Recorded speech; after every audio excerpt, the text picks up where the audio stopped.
Hello everyone. Welcome to my crazy grow room. Have my coffee here today. Thought you guys might want to join me on my daily walk. Happy New Year. It's New Year's morning. All right. So first, shout out to Green Thumb Hustle. He gave me some really encouraging words. I honestly didn't expect really any views or comments this early, but one thing I've noticed about YouTube is that they've changed their algorithm such that I feel like some smaller channels are kind of emerging. And this last video already got 1,000 views. So I don't really have any tangible goals for YouTube, and I don't care to grow a channel as like any meaningful part of my life. But I do want to share what I know about growing and maybe share some education, that sort of stuff. Someone asked if this plant in the prop tent was castor bean, and the answer is no. I did a little research on it, and this is actually umbrella plant. Um, that's the common name. The actual genus is Heptaplorum, and that may sound unfamiliar uh, because this plant was recently reclassified from the Schefflera plant. I've never heard of that, but it's pretty cool. It's beautiful when it gets large, and apparently some species are pretty vigorous. So we'll see how this one does. Seems to be doing fine. Still have my Monstera with a little progress. You can see there's some growth going on. So it's putting down some roots and getting some water. But it's slow. Little progress on this guy, one of my hibiscus cuttings. Doing just fine. Foliage is much bigger. It's happy in this environment. When I stuck these cuttings, they had foliage on them with a really nice variegation. And I was hoping that they would maintain, but they fell off in a couple weeks, and so that's not an issue when you're doing cuttings. Foliage is almost always a liability. If you can save it, it's nice because it gives your plant the appearance that it's bigger than it actually is. But ultimately, uh, it don't help you any when you're trying to put down roots. Your plant needs to be spending energy on putting roots down, not maintaining foliage that's just way too big. So anyway, so that's going good. I don't really have anything else going on in the prop tent. I did stick those begonias that that were disrespectfully placed in here.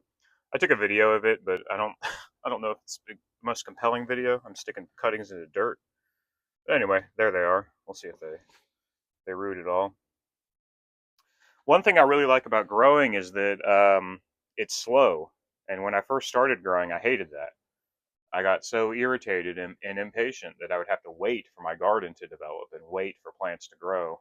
But now I really appreciate that it's slow because it allows you to take time to think about what you're going to do next. And you can take days even. And so today, what I want to do is take this philodendron out of this tent, and I want to move it to a tent with brighter light because I want to start putting on some growth. I have a light meter, and I'm just going to do a comparison of what the light is like in tent 2 versus uh, tent 4 is where I want to put it. Tent 4 is kind of crappy, but I can get it closer to the light. And I also want to free up tent 2 to do more prop. Right now, tent 1 is my only prop tent. I want to change that so I can do it in 2 as well. So let's go in here and see what there is to see. I was looking at it on the camera, and it seemed just fine. Oh yeah, it's loving life. It's a bit hot and humid in here. I can already tell just feeling the air come out, but looking pretty darn good. This leaf right here, the most recent leaf, this was kind of floppy a couple days ago, and yeah, starting to stiffen up now.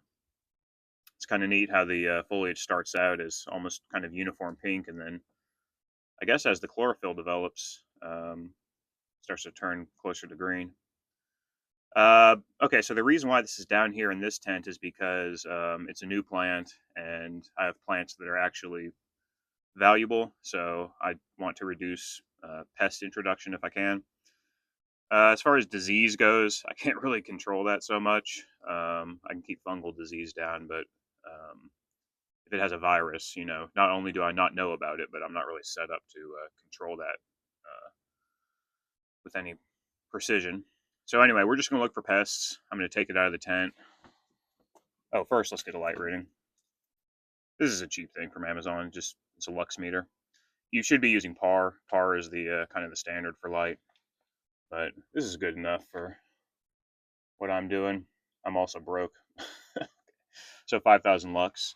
That's okay. I mean, it's low, but it's not unreasonable for a indoor grow tent with a crappy little light. Okay, so let's look at this thing a bit more. All I'm looking for is the pests that are easy to spot. Aphids. Aphids are easy to spot. They look like cows. I mean, not really, but they're like these big, chunky little insects. That's a piece of dirt, not a bug. They're very easy to notice. They can be green, they can be white, some other colors. I think there's yellow. Um, anyway, those are very easy to spot.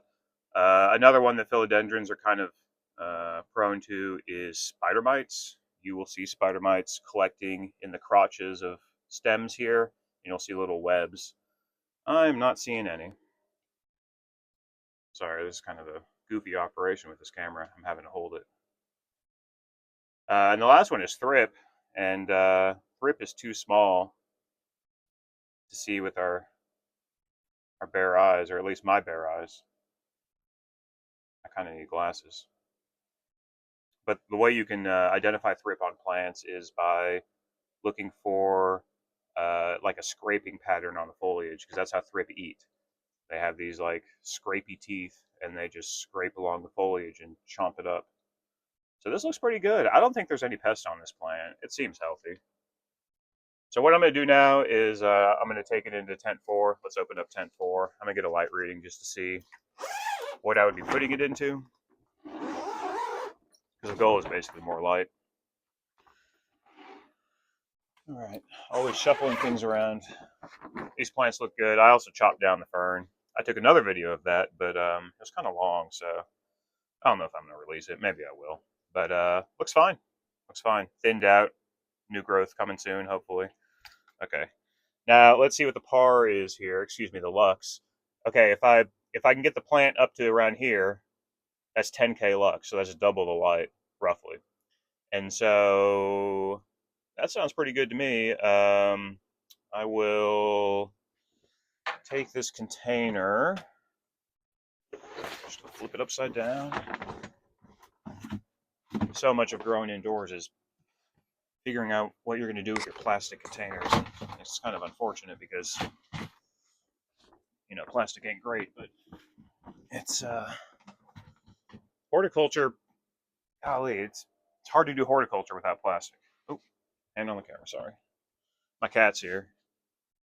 What's up? Nope, you can't go in there, my friend. Nope, we're gonna end this right here. That's right. Okay, well, Roscoe caused me to make a mistake. Go on, bud. You don't gotta be. He made me hit the camera button and it stopped recording, so I'm gonna have to learn how to stitch these two clips together. Okay, so with this plant right here, this philodendron, pink princess, if I stick it right here, that's about 12k lux. So that's pretty darn good. It's over double the light. Moisture-wise, we're doing just fine. I don't see any roots flopping to the side. I don't think this is a super vigorous rooter. But anyway, this is a lot better light.